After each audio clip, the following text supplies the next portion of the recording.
The greatest racing series on planet Earth is in Phoenix this weekend for the 4th race of their season. And unlike the NASCAR Cup Series, the Xfinity Series is bringing some really nice looking race cars this weekend, which means there's paint schemes to review. Let's go. Starting us off with my brother from another mother, Sheldon Creed. You know, some people would say that this car is fire, but I wouldn't say something like that. I'm not that corny. Honestly, I'm not much of a grill master, but I can't imagine Sheldon Creed is either. In my head, I imagine Sheldon is just like me. He has to call his wife to ask her how to boil water. Anyway, with all that being said, this car, straight heat. 9. I've been trying to tell you all that Carson Kvapil is that guy. Now, did I think that he was going to have a battle with Connor Zilisch to win at COTA? No. But does that still prove that I'm right? Yes. The win's coming soon. 10.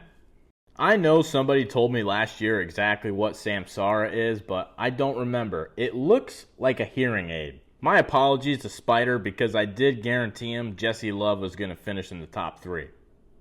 That didn't happen. Keep your Samsara hearing aid out. Don't listen to me. 7.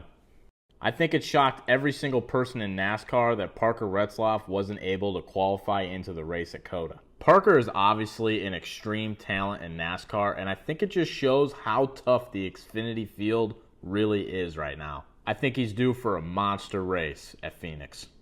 9.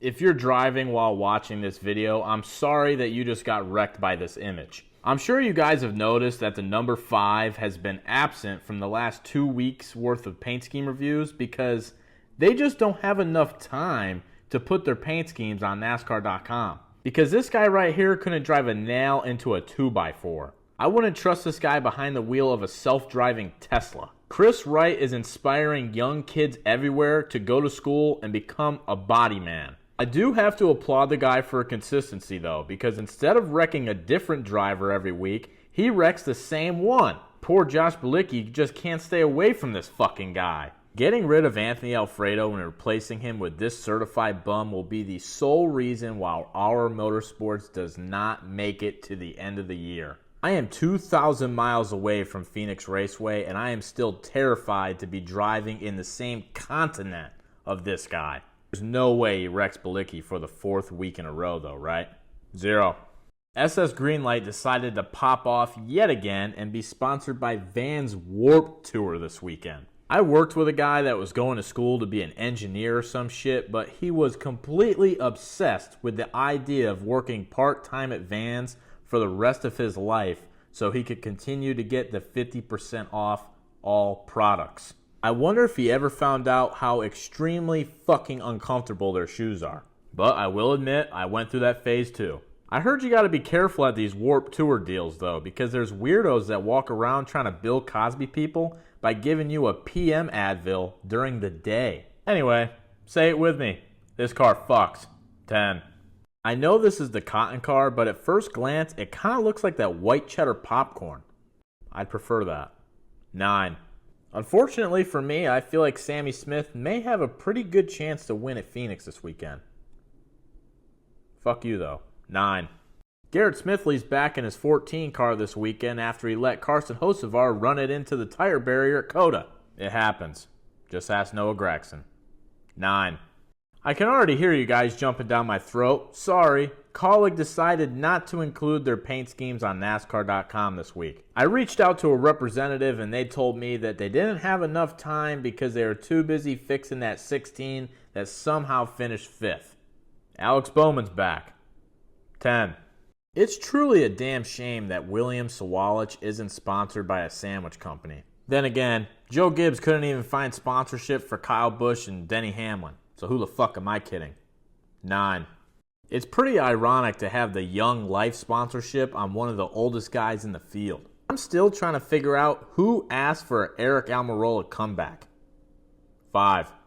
Brandon Jones is off to a stellar start this season. He sits 29th in points, and he's even below Eric Almirola, who's only made 1 start. Everyone gets their panties all in a twist about these guys that have a lot of talent like Connor Zilisch and Jesse Love. But you know what? I'd argue it takes more talent to be this fucking bad.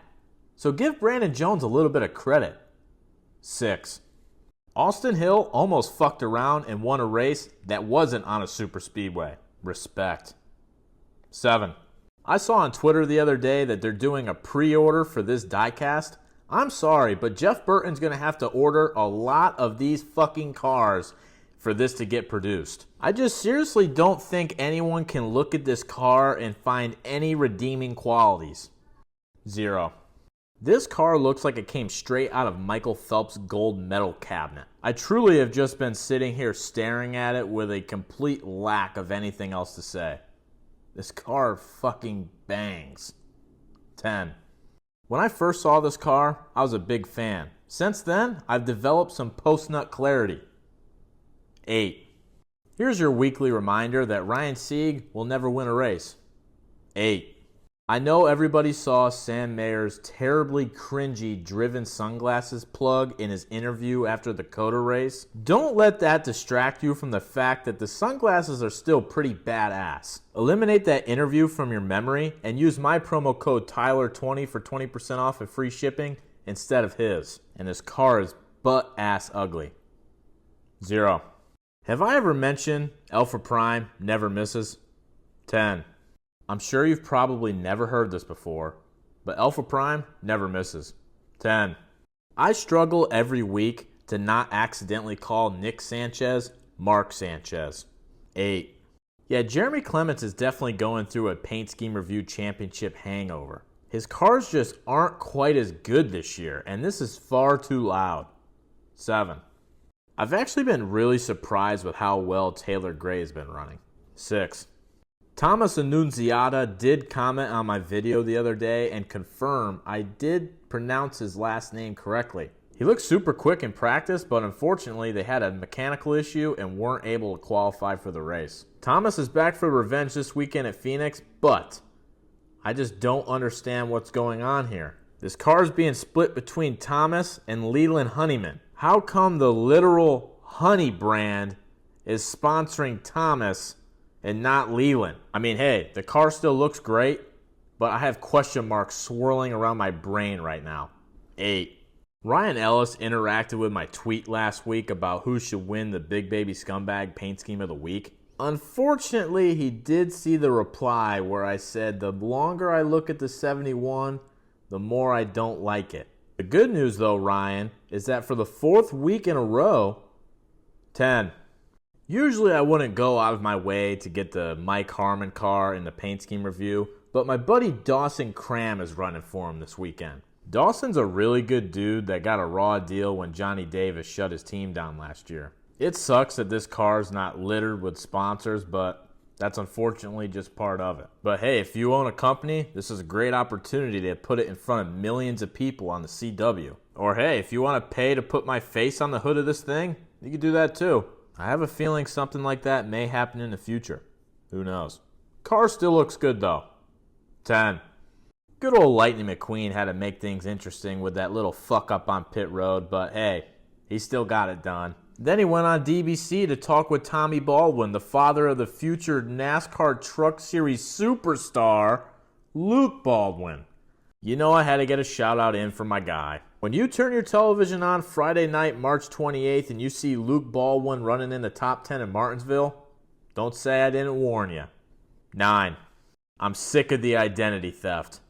Give Devin Moran his number back. 0. And Big Baby Scumbag Paint Scheme of the Week goes to... Money in my face, what? Hoes in my face, what? Pocket full of money, I ain't running out of space, what? Mama said, baby, you done came a long way. Woo. Still eating ramen noodles, bitch, I like the taste. Dale Earnhardt, nigga, do